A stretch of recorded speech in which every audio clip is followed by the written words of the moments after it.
Sports Authority Board meeting to order. We appreciate everyone for attending today. We're very excited to be back at the ballpark. We know baseball season is just around the corner. We're excited. We'll get started. The appeals process for any action of this board can be found at the top of today's agenda. First up, we have our approval request for our February 16th minutes. Is there a motion for approval? So moved. Second. Motion and a second. Any discussion?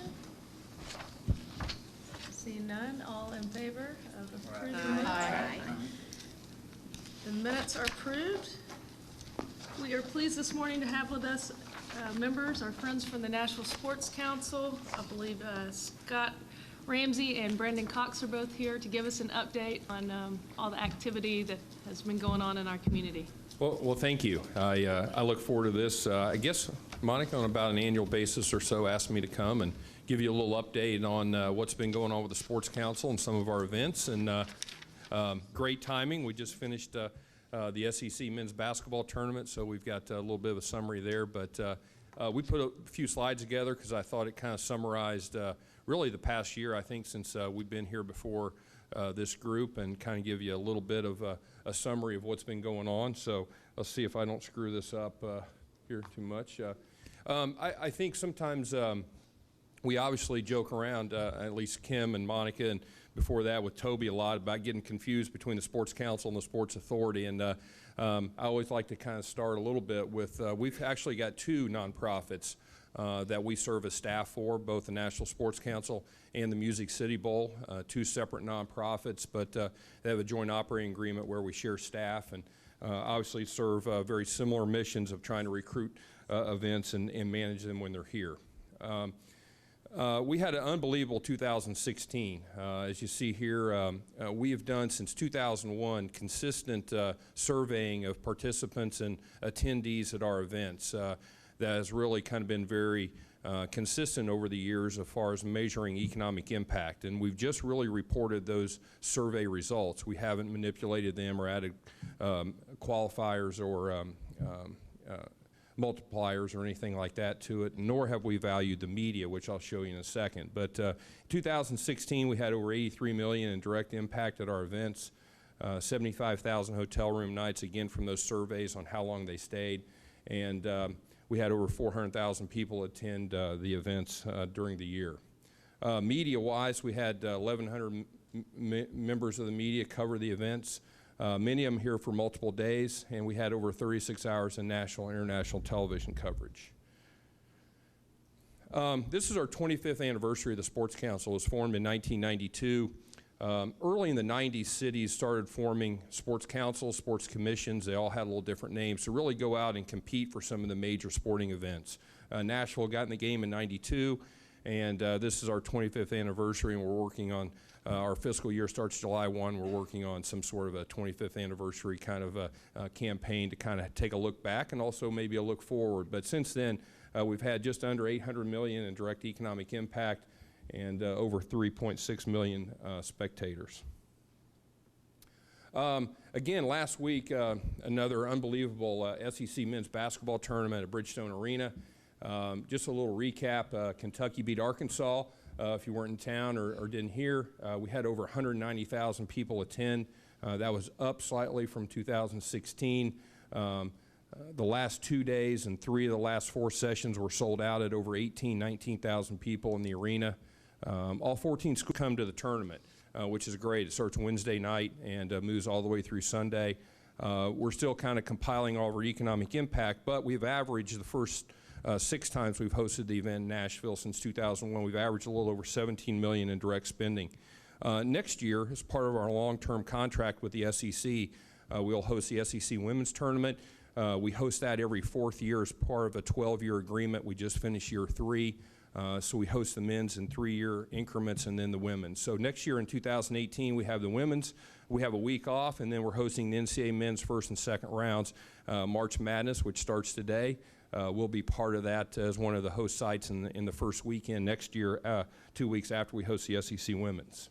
And the contract runs all the way through 2026. The bowl, just hard to believe, is only about 75 days ago. But we had an incredible year for the Music City Bowl as well. And the little reset there is we're in the third year of a 6-year contract cycle on the bowl. Tennessee beat Nebraska. It's the first time ever Nebraska had played a game in Nashville. It was only the second time we'd had Tennessee in our 19-year history, and actually we're moving into the 20th anniversary of the bowl this year as well. So milestone year on both the bowl and the Sports Council. Over 68,000 people attended. It was the 4th highest attended game in the country, behind the Rose Bowl and the 2 semifinals, which is a great milestone for us. Our television rating, again, exceeded 5 million viewers. It was the highest rated ESPN bowl game of the year outside the New Year's Six, which comprises the college football playoff, where they have some exclusive time windows. And we're going to exceed 20 million in economic impact again. We're waiting on some final sponsor evaluations to kind of release that, but it'll be probably the 2nd or 3rd highest economic impact that we had seen. Again, a little reset, because we get asked this question a lot of kind of, how long are the bowl agreements? The college football bowl agreements with their New Year's Six are 12 years. We did a 6-year agreement with our partner conferences. As some of you know, we have the SEC always in the game on one side. On the other side, we split between the ACC and the Big Ten. This year we went with the Big Ten. The 2 years prior, we had Louisville and Notre Dame as part of the ACC mix, and that agreement continues for 3 more years. We'll renegotiate hopefully for another 6-year deal. Our ESPN national television agreement goes through the 12-year period, and Franklin American Mortgage is our title sponsor. We just finished the 7th year with them, and they have 3 years remaining as well. One of the metrics we use for the bowl to kind of compare ourselves nationally is kind of a combination of television ratings and attendance. So we do a metrics here to kind of see where we gauge against everybody. As you see here, we've done incredibly well since the selection process and our new contract cycle began 3 years ago, whereas we've kind of measured out to be second, ahead of even Citrus, Holiday, Outback in Tampa, the Belk in Charlotte, and the Old Gator Bowl, which is now TaxSlayer. So we're incredibly happy with that, and look forward to kind of continuing to deliver some great results for the city, both from attendance and people here, but also through the viewership of our national television agreement. Coming up next month, we have the Rock and Roll Nashville Marathon, formerly the Country Music Marathon, that got rebranded last year. Again, we're on track to be over 30,000 registered runners. Nearly 3,500 kids participate in the Kids Marathon on Sunday after. We expect to have that same kind of number this year. The Health and Fitness Expo will take over the Music City Center on the 27th and 28th to register everyone. And we still need volunteers, so we're always looking for that, but we use nearly 2,000 folks to fill our volunteers, from water stations to band stage managers to people helping us with registration on the 27th and 8th. So we're always looking there. And we always kind of end with who we are. We're a membership-based organization. Love volunteers. We love members. And anybody that kind of wants to engage with us, we've got hopefully a place to fit them in.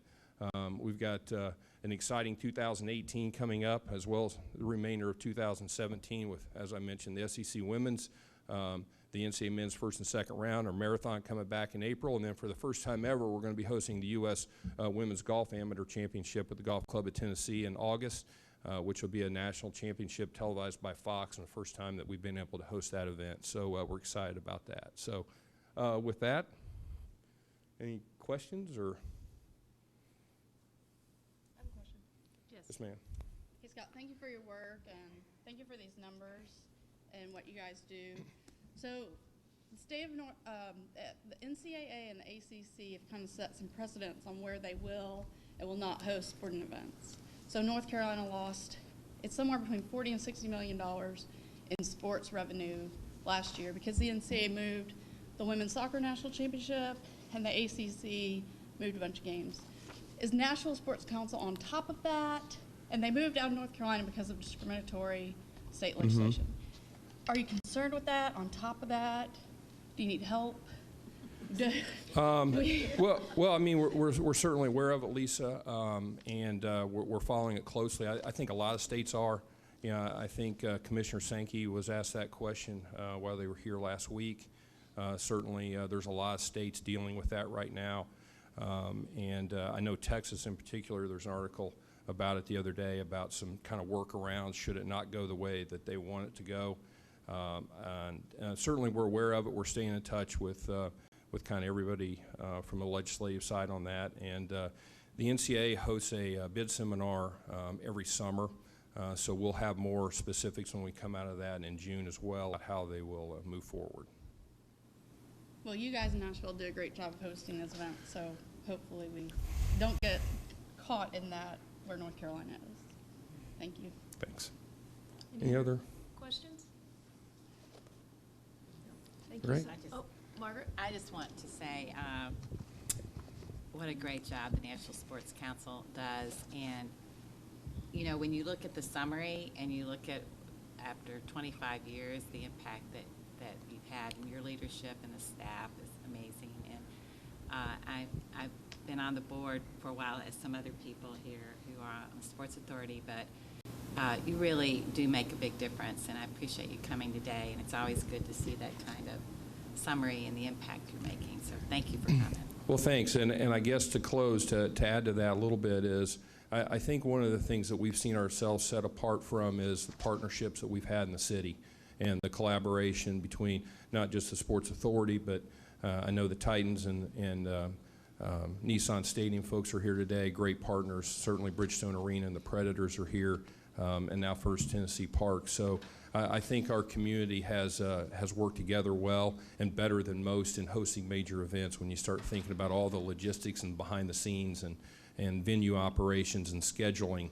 We're very proactive in that. So certainly we enjoy kind of being able to pull that together, but it wouldn't happen without some great partnerships. So we appreciate, you know, really everybody in this room that's kind of helped us stage those events on behalf of the city. So thank you. Great. Thank you, Scott. We Thanks, Kim. appreciate it.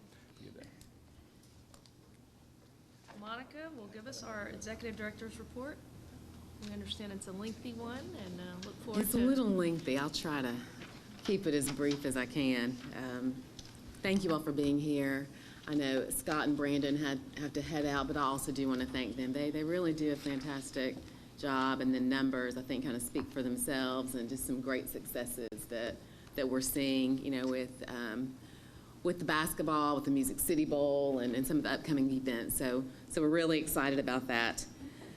You have the agenda before you, and it's a short one, although my report is not so short. Following my report, the authority will consider the license agreement for the 2017 Rock and Roll Marathon. We'll also have a time for facility questions, and then we'll follow that up with our First Tennessee Park report. First, I'd like to thank everyone, and I do mean everyone, who attended Tuesday's budget meeting with the mayor. It was short and sweet, but we were well represented, and so I appreciate those of you who were able to come. One thing I do want to mention, behind my report, which is in tab 2, we've included the summary sheet for our hearing with the mayor. At the bottom, under special topics, you'll see a capital fund increase. So since our last meeting, we've had a couple of meetings with the finance director and Rich, and one of the things that's come out of those meetings is a recommendation that we request funding to increase Metro's contribution to the Capital Stadium Fund. So we're requesting that it increase from $1 million to $2 million. As we all know, the Titans for many, many years have fronted the money to pay for capital projects, with us reimbursing them as the city replenishes the capital fund each year. And so we really feel like this is going to allow us to begin to address this backlog of projects. And we know it's going to take some time, and as we've said for the last 6 or 7 months, you know, one of the primary purpose of the facilities assessment is to confirm the current condition of the buildings, to confirm what exactly is it that they need, and then what's it going to cost, how are we going to get there. And then we've got to work with Metro with finance to develop, a funding plan that will encompass, I think, the past and future projects. So that's where we are. Like I said this in the mayor's meeting, it's going to take some time. The facility studies are in final review, and we expect to be able to present those to the board next month at our April meeting. Are there any questions about this? So are we taking board action on this request for the capital improvement, or it was already done? It was You knew how we really a felt about finance, well, because it really was more of a finance recommendation. It was not a sports authority recommendation. It's a sports authority lease obligation. It is not part of our operating budget. It kind of is funded through an administrative account through Metro Finance. So, but clearly it's something we've been talking about for a long time. And like I said, it's really just the first step in beginning to address this. So this one's different. Also, behind the mayor's summary, you're going to see a map of riverfront landing, and in it you're going to see an oval, and it's number 21 on the map. You see it looks like this. Okay, so this oval, this area, is owned by the Sports Authority. It's controlled by Metro Parks as part of our MOU with Parks. And in the past year, we've been approached by groups that are interested in renting the space for various attractions, one of which is an observation wheel similar to what we see downtown in Atlanta or at the Navy Pier in Chicago. It's not a Ferris wheel that you see at the fair, but it's one that's it's more similar to the London Eye, not as big. And so there's some interest, and the mayor's office knows that there's interest. We've had some conversations with them, and while I think it's some consensus that we need some family-friendly attractions downtown. I think the question is this the right one? Is this the right space? And so we're just starting to have those conversations. We wanted just to share that with you. I think we want to let me say this, we would definitely need to put out some type of RFP, RFI, should we decide that this space needs to be developed, if there's an appetite for an observation wheel. But I'd love to know just your initial thoughts and impressions. We're just going to kind of throw it out there and see what type of feedback we receive, and if it's something that we want to continue to look at, then we'll do that. But I just wanted to make you aware of those conversations that they are going on. Also, and I guess this is also important. Well, I just wanted to say that I think that's a great idea. I'm down there a lot with my grandchildren, and I've talked to a lot of visitors to the city, and they're kind of disappointed after they get in the area that there's not more for them to do. So whatever we can do to improve that and increase it, I think that would be great.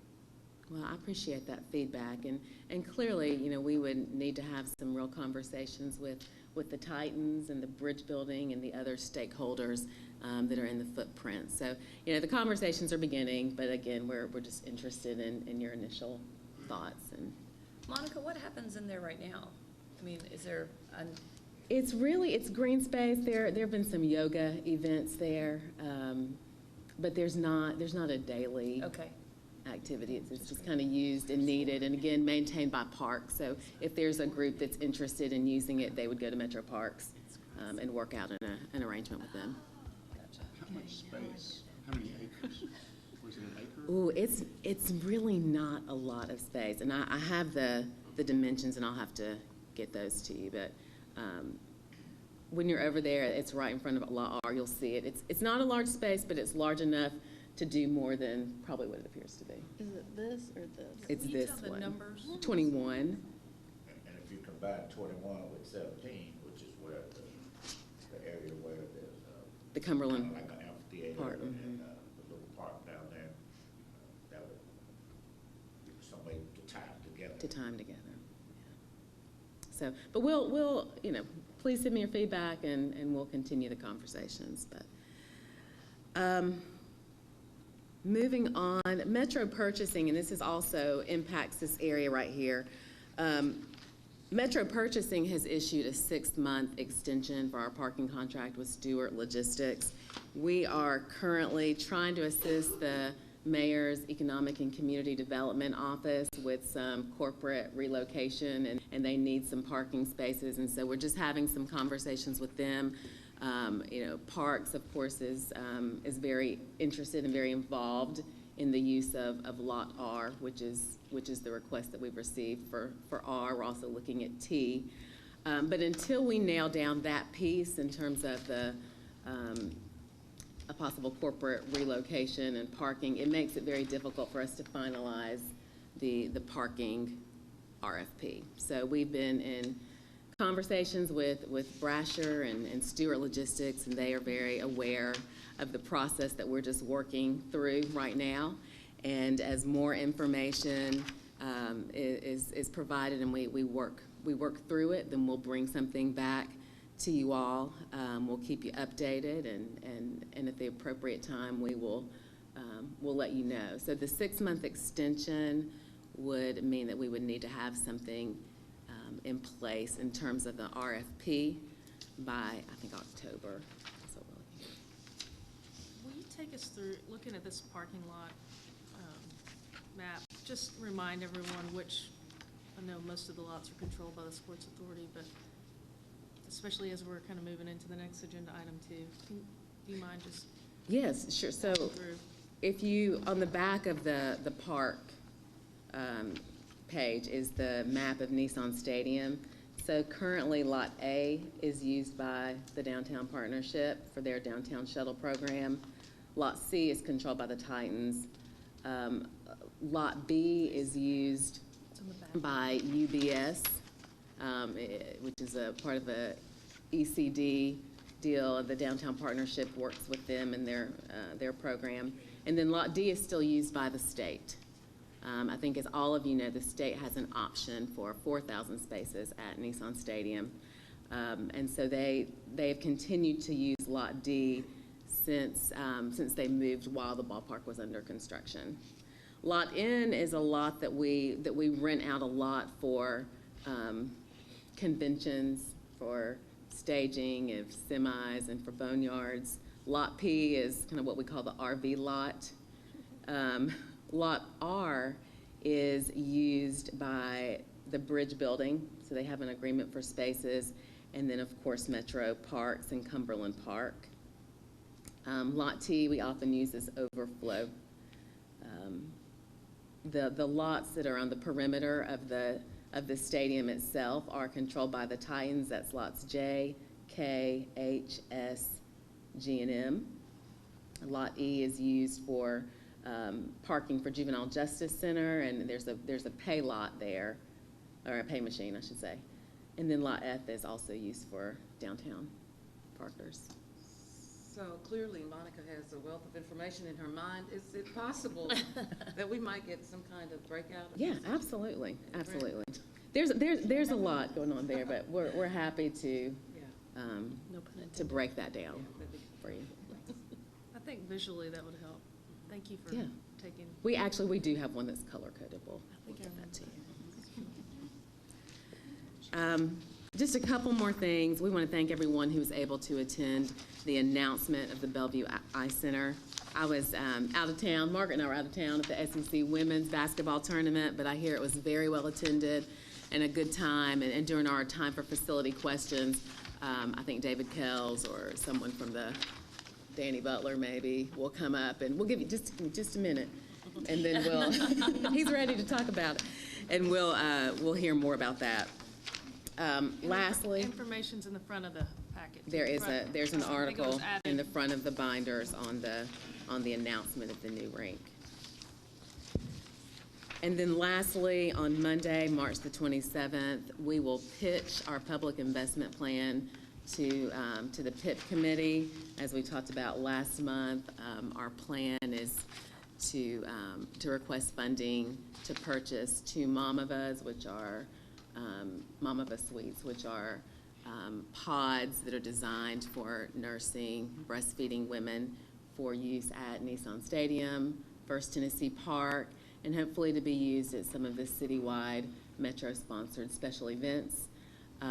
Bridgestone Arena has a wonderful room now, which is why they are not part of our PIP. But we're excited about that, and we'd like to thank the Titans, Sounds, Health Department, and all of our partners and people who have assisted in this project. And I've got to thank my staff because they have worked and worked and worked. It's been a really busy month, and they've been fantastic. So I want to thank them as well.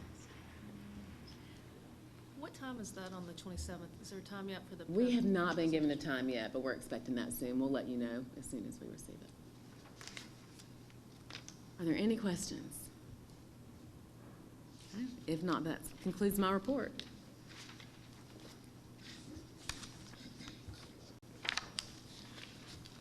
Next on our agenda is consideration of the Rock and Roll Marathon lease agreement.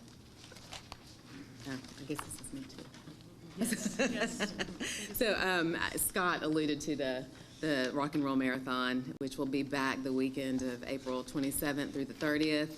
The Rock and Roll Marathon uses Nissan Stadium for parking and some of our lots on the days leading up to the race for water station setup and parking for a health and fitness expo and for some volunteer parking. And then Competitor Group Incorporated pays the Sports Authority a rental fee of $10,000 to use the lots. So we have a license agreement before you. It is basically identical to the one that was approved last year. And that's really about it, unless there are questions. Any big changes in it, Mike? No big changes. I move approval. Second. Have a motion and a second to approve the license agreement for 2017. Any further discussion? All in favor? Aye. Any opposed? The agreement is approved. Thank you. Thank you. At this time, we have our facility questions listed on our agenda, and it's probably appropriate at this time to recognize Danny to give us an update, since there has been some exciting news since our last meeting regarding a facility coming to town. Absolutely. Danny Butler, I'm the general manager of Fordyce Center with the Nashville Predators. Very exciting news. I guess 2 weeks ago, this past Wednesday, the mayor announced that she plans on building a new ice rink and rec center out in Bellevue at 1 Bellevue Place, which will be really exciting. It'll copy pretty much what Fordyce Center is and the rec center that's next door, and make it kind of one big building. We're really excited about it because there's really a demand for ice. I think we talked about in the last Sports Authority meeting that we had at Fordyce Center that we're currently open from 5 o'clock in the morning until 1 o'clock in the morning. Our last programs are starting at about 11:30 at night, and we have figure skaters and hockey teams coming in at 5 o'clock in the morning to skate. So there really is a big demand for ice, and we're really excited about the opportunity in Bellevue to have that extra ice. Besides being able to not run until 1 o'clock in the morning, we'll still run until about 11 o'clock at night every day. But we'll be able to bring in tournaments now that bring in about 25 teams to bring in 50 teams. We've already locked in 2 teams for Bellevue, or 2 tournaments for Bellevue. That will probably bring in about 60 teams from all over the country, as well as Canada and some European teams. So we're really excited about that. It's just a great opportunity, and we're excited about the partnership with Metro that we have with it. So, is there any questions on it? We're in the very, very early stages. I believe it goes through Metro Council vote next week. I have a questions on it? question about, I think it's structured differently than Fordyce Center, is that right, Monica? It is As far as structured Sports Authority. as far as the Sports Authority's involvement. And so, I think they're still finalizing the deal. But, this will be a parks facility. It'll be owned by Metro Parks, financed with some general obligation bonds. So the Sports Authority will not be involved in the financing. We still expect to play a role, and we are kind of figuring out what that's going to look like now. But we are not expected to be the financiers of it. Great. Anything further for Danny? Congratulations. Well, thank you, and thank you for everything you guys have done to make Ford Ice Center successful, because without that, fantastic. we would not be building in Bellevue, so we really do appreciate everything you guys have done. Thank you for your Thanks. work. We Thanks, hope you Steve. get some sleep now that Oh, you good. don't have to stay open so late. So, It'll be nice, thank you. Thank you. thank you. Are there any other facility questions? Or, I know staff submitted all the facility reports, and I know the board has had a chance to review, so if there are no questions, then we will get to our spotlight facility, which is the First Tennessee Ballpark, and I believe, it looks like Adam is going to kick off that conversation.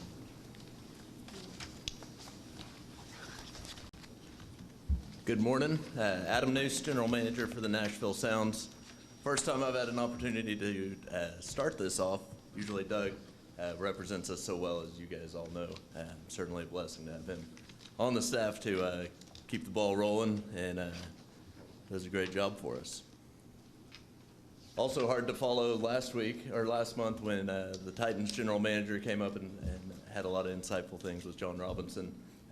Although our titles are the same, our jobs are vastly different. We work very closely with the Oakland A's on bringing players into the ballpark, and so my job, which has become our mission statement, is, and we have it up here, is to constantly improve every aspect of that fan experience, and that's really what we do here with the Sounds. We don't control wins and losses very well, but we can control that fan experience, and so a lot of our presentation today is kind of centered around how we're trying to expand and enhance that fan experience every way we can. So our staff as a whole, we kind of rallied behind one word going into the 2017 season. That word for us is fresh, and I was going to kind of break down what that means to us. It means a lot of different things, but for this, we'll kind of take it step by step. The F is fun, which is have fun and create fun, and that's one of our big core values is to try to create that fun, make it a fun atmosphere to work in. This year is going to be our 40th anniversary, so a lot of what we do this year is going to be centered around players that have come through, from Don Mattingly, Prince Fielder, just celebrate the history that is Nashville Sounds, and that's unique that and amazing that it's been 40 years that the Sounds have been in the ballpark, or in town, not the ballpark. Opening day, April 11th. It's going to be a rematch against the Oklahoma City Dodgers, which was probably one of the best games I've ever watched last year. They knocked us out of the playoffs in Game 5, but excited to have a rematch against those guys for opening day. We're going to set up dueling pianos on both sides of the dugouts and fireworks after the game. So kind of going with the fun and creating fun. It'll be a unique experience having the dueling pianos, but certainly excited about that. Stay tuned, but we're about to announce in the next couple weeks that for one day only, we're going to change our team name. So we'll announce what that team name is, but it'll be one game only. We're having some fun with it. Our staff has really rallied behind it all off season, and we have new jerseys, new hats, all that coming out for one game only, but we'll have a lot of fun behind that. June 30th, we have hired and paid to get all the Guinness Book of World Records folks to the ballpark. We're going to try to break a largest ensemble of air guitar, and which is a unique record to try to break, but with First Tennessee Bank, it was their idea, they came up with it, and we rallied behind it, and certainly excited. Again, kind of going with the fun. August 21st, Quentin and Doug will talk more about it, but getting behind the Eclipse Party, we've moved our game time up from 7:05 to 4:05 to try to make a big event here at the ballpark and embrace the hundreds of thousands of people coming in for solar eclipse, and appreciate Quentin's hard work on getting that going for us. We're also having 14 fireworks shows this year, which fireworks are always very popular, so excited about that. Then we have a quick video to show our staff having fun with opening day around the corner.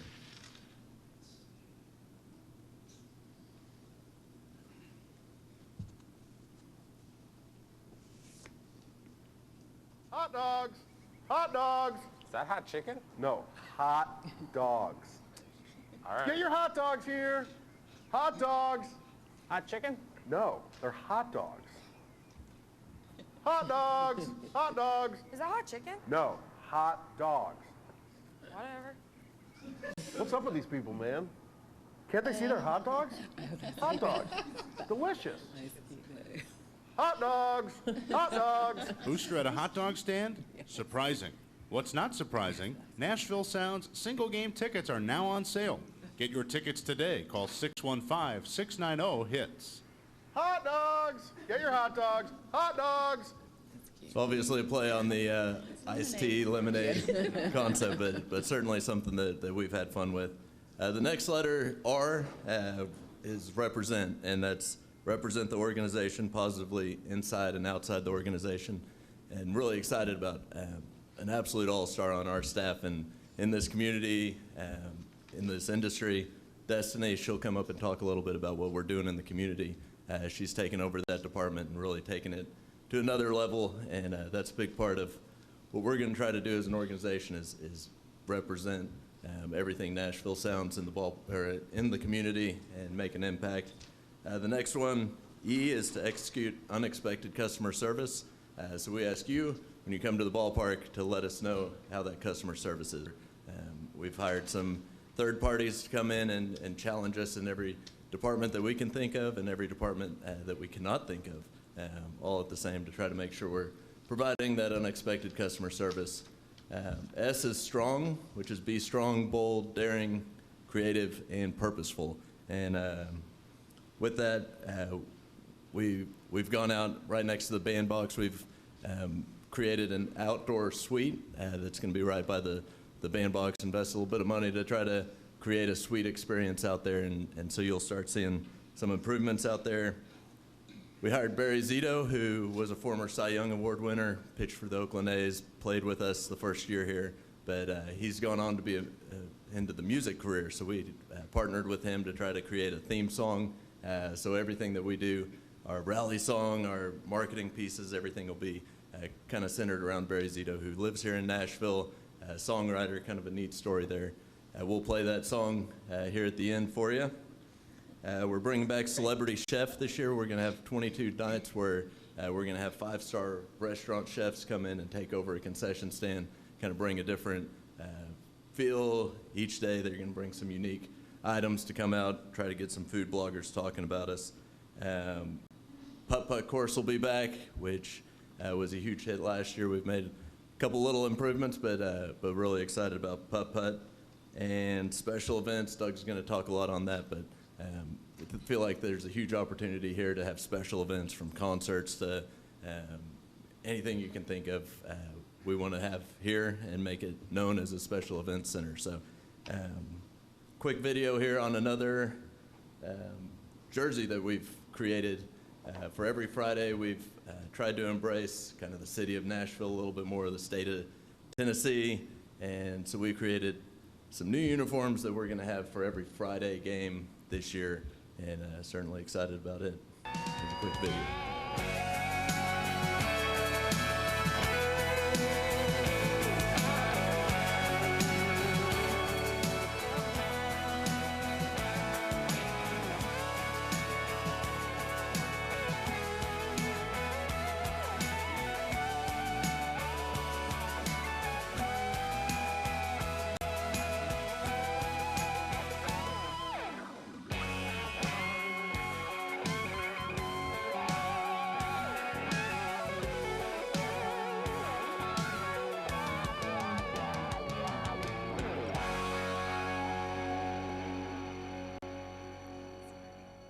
So excited about that new look and kind of introducing something new this year. Then the last one with the H is speak honestly, think with sincerity, and act with integrity. And that's what we want you guys to hold us accountable for. We want the community to know that that's kind of our mission and who we are and what we're doing. And with that, again, the all-star that I mentioned earlier, I think you guys are going to love her, but excited about her presentation, and I'll hand it over to her. Destiny.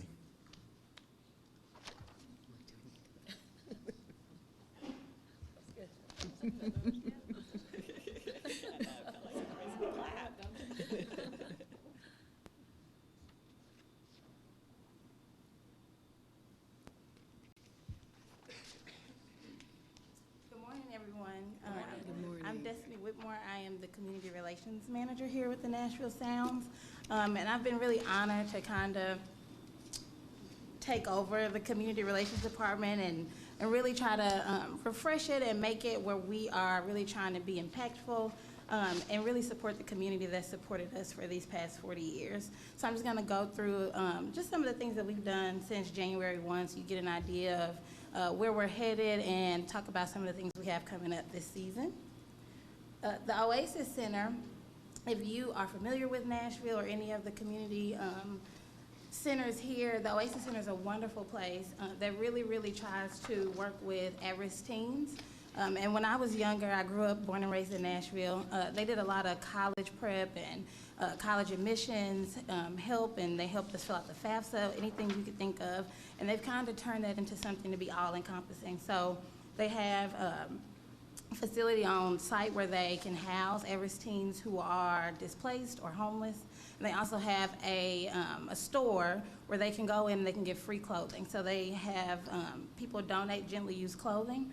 And we were able to go this past January with some of our front office staff and help to sort through that and just get it in tip-top shape, size everything, so that when those kids come in there and they're in need of a jacket or a coat, because it was, you know, it's January, it's really cold, that they could find that stuff. So it was really, really, really fun to do. In February, we worked with the American Heart Association of Greater Nashville. February 3rd was Wear Red for Women's Day. So heart disease is one of the #1 killers of women. And so on February 3rd, the American Heart Association met at the pedestrian bridge at noon just to kick off, and they had keynote speakers, they had a high school band, and they really just emphasized the importance of early detection and really, really letting women know that they're there as a support system for them. So our whole entire staff were red that Friday, and we walked with them to the bridge. We had Booster, the hot chicken that you saw earlier in that video, as well as one of our country legends racers, Reba McEntire. I'm sure you're familiar with her. And they were able to come with us and just kind of hype up the event and show our support for them. February 17th was Random Acts of Kindness Day, and we were trying to find a way to get involved and to do something in the community. And we had a staff member who had worked with Safe Haven Family Shelter before.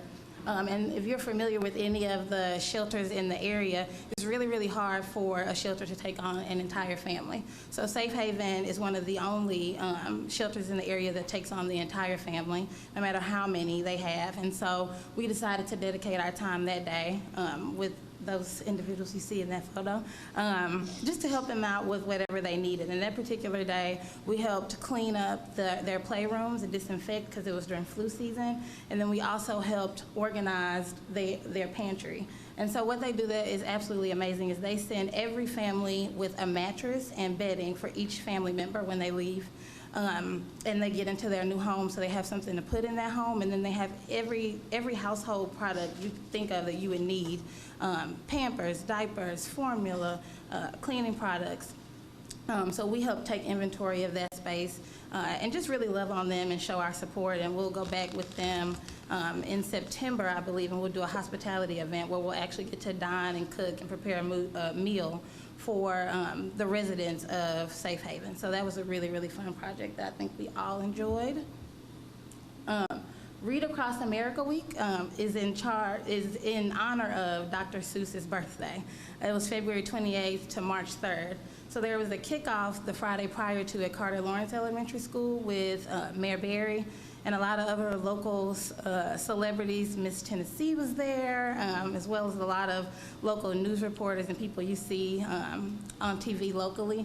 And so we read to kids that day, and we had an assembly, and it was just a really cool event to be able to get out and just encourage kids to read and how important education really is. And then that same week, we went, front office staff went to Buena Vista, which is the school we've partnered with. It's about a mile from the ballpark.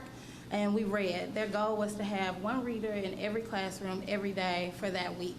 And 5 of us were able to go and read for 30 minutes. And I had a little kid, I like to tell this story. He was a kindergartner, and his teacher didn't make him do this, and he came up to me, he was like, thank you so much for reading to me, and just something that you don't think about, and something that takes 30 minutes out of your day to go and do, and he was super appreciative, and the schools were too.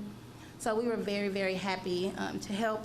And we, in the past, have always done community initiatives with players. We've always kind of supported education, but under Adam's leadership, we've really tried to push our front office staff to get out and be involved, particularly in our off season when we're not as busy during the season. This past Friday, we braved through the SEC tournament traffic to go to the downtown Nashville Public Library, and we did a project with them. During the summer, they have a lot of educational initiatives with kids, but right now they're doing a book sale, and they give all of their books to a third-party distributor, and they get a proceed from the books that they sell to help fuel those programs during the summer. So we were down in the trenches, in the book graveyards, what I like to call it, sorting those books and throwing those out, and it didn't seem like a big deal to us, and the next day we got a really, really sweet email from our contact there, Betsy, who was just super appreciative to have us there. So we were really, really excited to do that. To date, since last May, we have committed, as a front office, not including our players, over 1,200 hours of service. And this year, from January 1 to December, we've kind of tried to push the mold, and if we can do that from June to December, then surely we can reach 2,000 hours. So that's our goal for this year. And we have been just really pushing our front office staff to get involved when they can. Everybody's schedules are kind of crazy and hectic, particularly with the season right around the corner. So it's been really, really fun to try to find ways for us to plug in the community and really, really make a difference. And these are just some of the photos from what we've done this year thus far. We have 151 hours to date. Right now, we're in the selection process for our Nashville Sounds Foundation Scholarship. And so we've met with committee members this week, and they've got everything they need to really critique those essays. We've narrowed it down to 10 finalists, so we will award $10,000 to 4 deserving high school seniors in Middle Tennessee. This will be our second year doing that, and we'll announce those winners at our second home stand of the season in late April. So we're really excited about that. And then throughout the season, we have in-game opportunities for us to just really shed a light on some of the people in our community who are doing work to really, really make Nashville a better place. And so our Hometown Hero program is a program where people are encouraged to nominate active duty military members that they know to come out to a game. We give them tickets, we provide them with food vouchers, and we honor them in-game.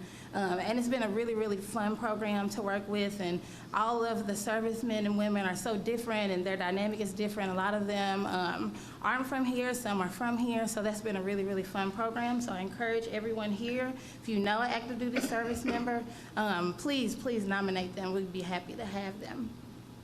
And lastly, our Charity of the Game program is something that we've done since we were at Greer Stadium, and we really want to help local nonprofits and smaller nonprofits spread awareness about their cause and what they're doing. And so we've started getting people to sign up to be one of our Charity of the Game. So they get a table on the concourse, they get 2 PA reads in-game, and they just get the opportunity to really get to speak face-to-face with our fans and you know, encourage them to get involved in whatever they have going on at the time. A lot of times they're promoting their walks or they're promoting some type of campaign. And so that's been really, really fun to work with and to get to know all the different people that encompass Nashville. So I think that's all for me. If you all have any questions? Very impressive. I have a couple. You mentioned it's Destiny, correct? Yes, ma'am. Okay, you mentioned that the front office had over 1,200 hours. Mm-hmm. How many people does that encompass? How many are included? So in the off season, we have about 30, 35 front office employees. And then during the season, when we bring on our seasonal people, we'll have about 40, 45 staff. That's great. And also on the scholarship, I think that's the first time I actually heard about the scholarship. So this is the second time? And Yes, there's this is the second year. $14,000 scholarships? 4 $2,500 scholarships, so $10,000 in all.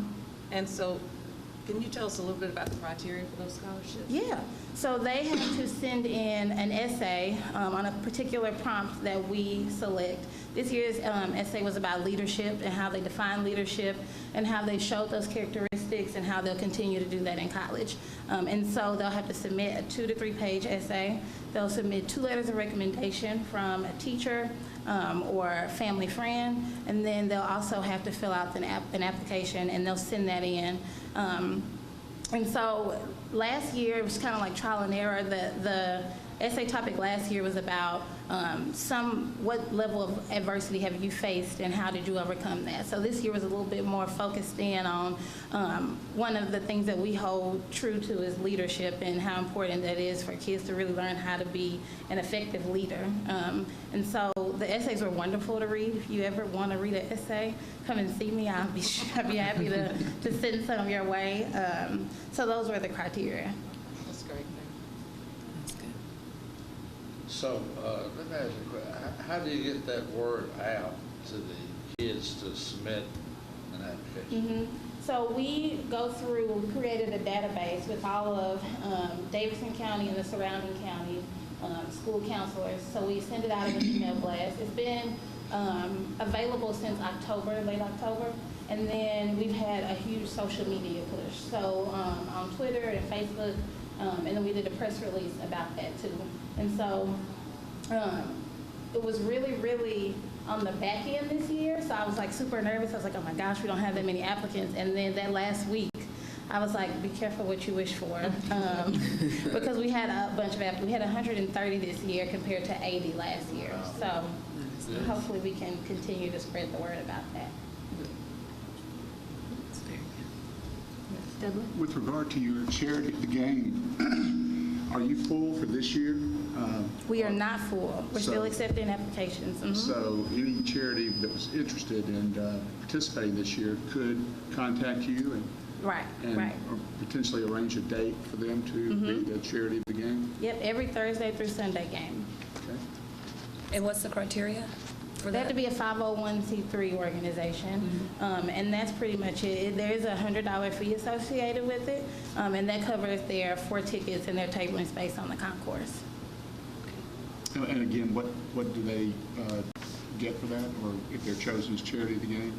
If they get chosen, so they're the spotlight charity. So right near our home plate entrance, to the left between our pro shop and that main entrance, they'll get a table, which is usually where we do our silent auctions for the foundation.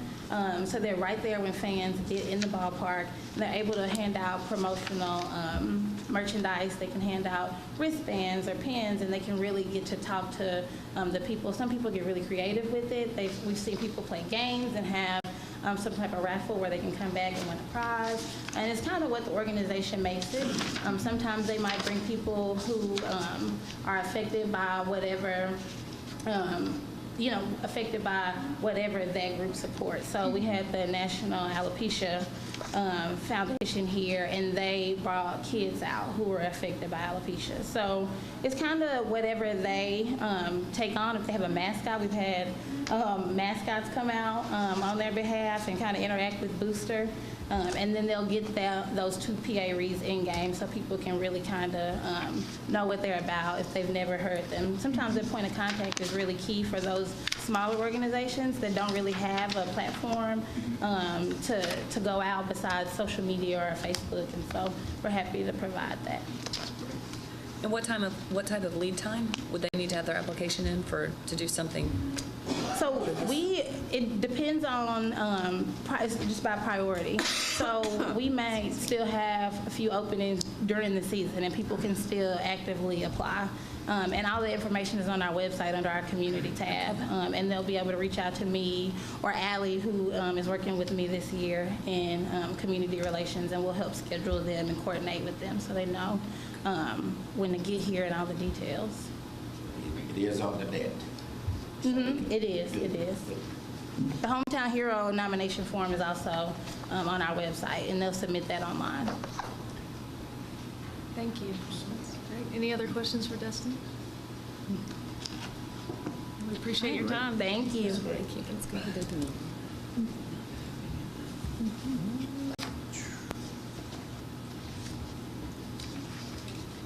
Good morning, everybody. Doug Scopel with the Nashville Sounds.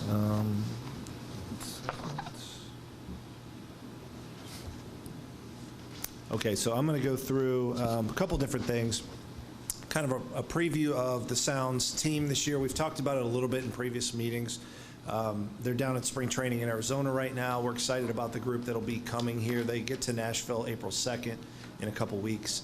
You know, being an Oakland A's affiliate, as we've talked about in the past, they're a small market team. They have to develop a lot of their own talent. One of the top talent people we're going to have is actually not somebody that's going to be playing on the field, but it's going to be our manager, Ryan Christensen. He's seen as a rising star, as a manager candidate in baseball. His teams in the Texas League for the AA Midland Club with the A's have won their league championships the past 2 years. He also was a manager in the Arizona Fall League, which is every year in October out in Arizona. They have a collection of top prospects from throughout baseball. Obviously, I think there's 7 or 8 teams in that. Not many managers get a chance to manage there. So being selected is great, and then his team happened to also win the championship. So we're excited about the pedigree that he's bringing to us and to our players, and many of which that we're going to have this year. He's had at AA the past couple years, and obviously has had success as a group. It's real hard to predict our roster this far out. We're still 2 or 3 weeks away, as I mentioned, but the A's, through acquisitions, waiver claims, their own draft, great talent of young players. Of their top 30 prospects this year, we should have on our opening day roster 13 of that group. So we're excited about what they can do. Some of the names to look out for us, a shortstop named Franklin Barreto, who is not only the A's top prospect, but he's rated in the top 50 prospects throughout baseball. We had him briefly at the end of last year for our playoff run. He's a young guy. I think he just turned 21. If we have him for a full season, we'll be lucky. He's definitely one of those guys that's going to have a long big league career if he stays healthy. Matt Chapman, a third baseman, we also had at the end of last year, hit 36 home runs, and he's another guy the A's see a bright future in, so we'll be excited to have him at third. You don't see guys that throw 100 miles an hour a whole lot in baseball, but we're going to have one of those in our rotation this year, a guy named Frankie Montas, who they acquired from the Dodgers in the Josh Reddick deal last year. So anytime you see triple digits on the radar gun, it's a pretty cool thing. And again, we'll enjoy him while he's here. Several guys from last year coming back, those of you that were at games, are shortstop, second baseman Chad Pinder. We may have Joey Wendell back. A pitcher named Daniel Gossett, who we got the second half of the season, will be in our rotation. He's a rising star. Catcher Bruce Maxwell, who's in their top 10 prospects. And then in the outfield, Matt Olson and Renato Nunez, who are big home run guys, good defensive guys. We should see them back to start the year. So sprinkled in with them will be some veteran players. The A's brought, I think, 73 guys to Major League Camp this year. Obviously, their roster is 25, so we're going to get to trickle down to some of their cuts, which most of those haven't happened yet. So we're real excited. Our season starts April 6th in Texas, and the first home game is April 11th. Switching over to some events that we have. This is just a short list of some of the events that we host out here in addition to Sounds Baseball. So with playoff games, if we're lucky enough to qualify again, we'll host anywhere from 74 to 76 Sounds games a year. That leaves a whole lot of dates to host other events here. And as Adam mentioned, you know, we're going into year 3 of the ballpark, trying to find other ways for the ballpark to be used, and not just for sports things, but some of the things we've mentioned. Next Tuesday is actually opening day for us at the ballpark. The Sounds won't be here, but we've got Vanderbilt playing Belmont, which was a pretty good attended game last year. We look forward to it again this year. And the following Tuesday, Vanderbilt will play Lipscomb here. As Scott mentioned during his presentation, the St. Jude Rock and Roll Marathon, I put it on here because, as I mentioned last year, and I think showed some pictures at one point, the marathon route runs through the ballpark, which is a cool experience for everybody. They get to run down on the field. We put their video up on the scoreboard. It's a cool selfie spot. Most people's times, they lose 5 or 10 or 20 seconds as they come through the ballpark for the ones that aren't running at the top. We've got a couple of brew fests in there. We work with City of Hope, and this is something Destiny's involved with on the charity side. The City of Hope that's part of the CMA Fan Festival. It's a game that we've hosted in conjunction with their group going back longer than I've been with the Sounds, 20 some odd years at Greer and now here where country celebrities come out and play in that game that week. The solar eclipse viewing party, I'll get to in a minute with Quentin, and Adam mentioned that as well. That's obviously a very unique event for Nashville. You guys may not even know, I don't know, you can probably answer when we get up here, but how often a full eclipse comes through. It's a very rare occurrence, and Nashville's one of the few cities will show the path of where it's going to go. And so it's a chance for us to have a cool event that we're going to partner with, obviously, Sports Authority and the mayor's office, and just try to make it a great event for the city of Nashville and for the many visitors that are coming in. And then Adam alluded to concerts. That's something we haven't done here yet. It's another thing we can do at this ballpark. We've partnered with Live Nation, and we're going to host a couple of concerts in September. And we should have an announcement, we hope, during the month of April on that, but it's a big deal for us. Obviously, there's a lot of venues in town, people in the room, everybody hosts these, but, it's, all of us are different sizes, so we hope we fit into the niche and we can start doing these on a more regular basis. Any questions on that stuff before we get into kind of the solar eclipse? Okay, so I'll invite Quentin to come up because he, as Adam mentioned, he's really been the front guy on this. He could talk a little bit about what all he's been doing, who we're working with, and I'll chip in with some stuff from the sound side. Thanks, Doug. Good morning, everyone. Quentin Herring, Special Event Coordinator for the Sports Authority. So, kind of like Doug said, can you hear me? Sorry. Like Doug said, this solar eclipse is a once-in-a-lifetime opportunity. The last time a solar eclipse like this has touched North America has been about 99 years. So, sorry. But yeah, it's been about 99 years since the last solar eclipse has touched North America, and I'm pretty sure that none of us were around for that one. So it should be a first for everyone and pretty exciting. Let's see here. So the solar eclipse, as you can see from the map here, it goes from the northeast all the way kind of diagonal through the country, and it goes down to the Carolinas. Nashville is the largest city that's within the totality path of the eclipse. It's going to be able to actually get a full eclipse. Some cities might get a partial, like St. Louis is going to get a partial, but Nashville is going to get a full eclipse. So I'm on the special events staff in the mayor's office, and we were contacted by the Adventure Science Center. The Adventure Science Center, they've had this on their radar for quite a time, but their experts are saying that being that there's about 2 million people within a day's drive of Nashville, if possibly a small percentage of them come to Nashville to view the event, we could have potentially 500,000 people in Nashville converging on the city to partake in everything Nashville has to offer and also take in the eclipse and view it. So could potentially be a logistical kind of chaos nightmare. What day of the week is it? It's on a Monday. It's on a Monday. It's August 21st. So we've been brainstorming to think of safe, kind of creative, fun ways for people to view the eclipse, to kind of mitigate traffic congestion, to keep everybody from stopping on the side of the roads, to actually kind of push people out to different city parks and places to view the eclipse safely, where we will have glasses there for everyone to be able to view the eclipse. And metro schools are out. Is that Metro correct? schools are also out on that day. Wow. Yeah.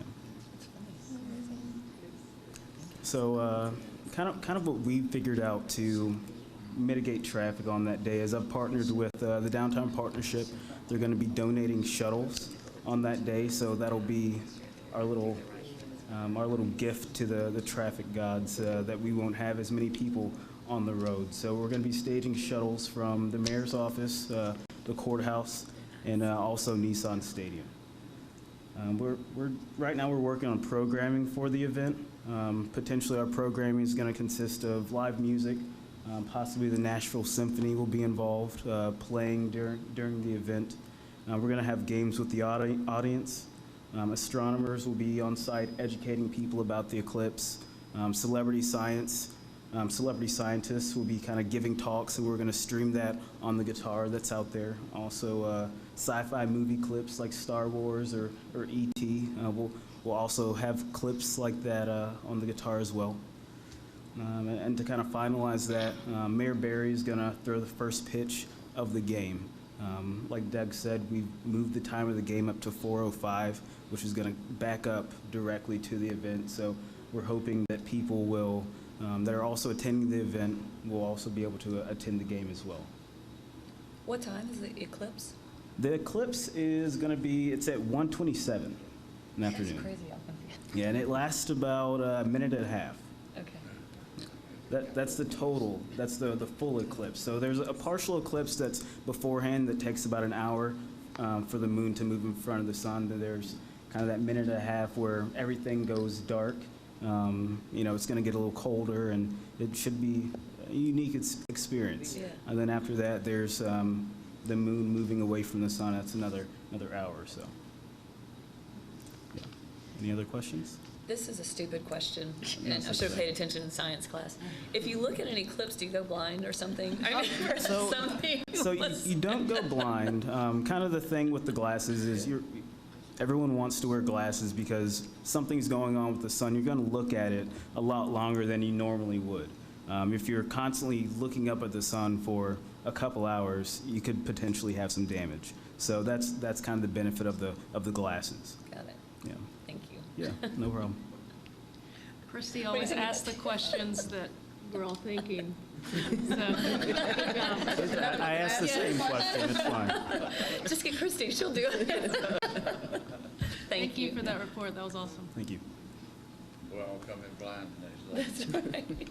And following up just behind that on what the Sounds are going to do, we're looking at options, but we're hoping to have an Eclipse specialty jersey, maybe an all-black uniform for that day to go with that event, and maybe some other fun stuff. So we haven't released a lot of the details publicly. We're still working with Quentin and other groups. The mayor's office is going to be involved, so we hope to get that out sometime during the month of April, I would think, sometime in the near future. So when in a future meeting, I think we can have more details on this, but it's definitely something fun that we can do, and what a better backdrop with the city in the background than to have the eclipse. Everybody's going to be looking up in the sky.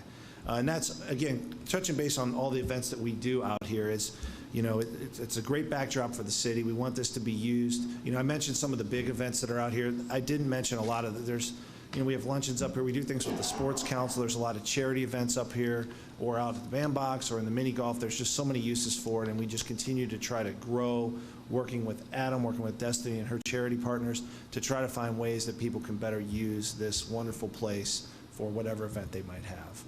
So that's it. I'm going to conclude by showing the Barry Zito video. It's kind of about a 2-minute video that we're going to use pieces of it in some of our commercials, but use it at the ballpark as kind of a pump-up thing before the team takes the field. But before we get into that, any questions? We good? Okay.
Feel that beat.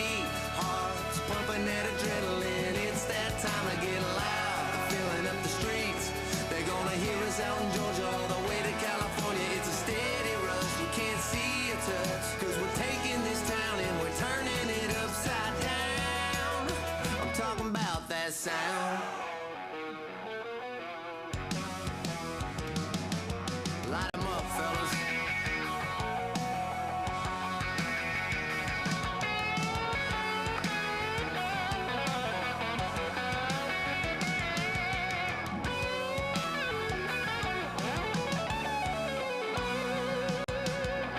Do you hear that sound? Feel that beat? Hearts pumping that adrenaline. It's that time to get loud. We're filling up the streets. They're gonna hear us out in Georgia all the way to California. It's a steady rush, you can't see or touch, 'cause we're taking this town and we're turning it up. It's a steady rush, you can't see or touch, 'cause we're taking this town and we're turning it upside down. I'm talking about that sound. Yeah, I'm talking about that sound.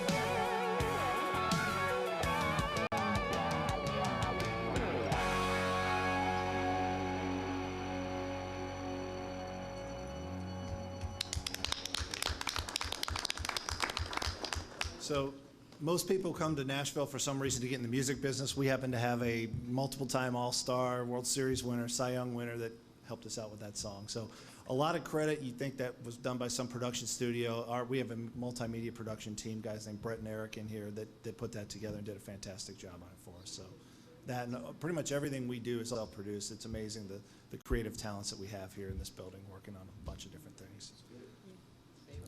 And that concludes our report. Can I say one thing, Doug? Yes. I want to thank you for you and your team today. I mean, I've learned more about what you guys are doing here than ever. So it was a wonderful presentation, and thank you so much. Good job. Well done, thank you.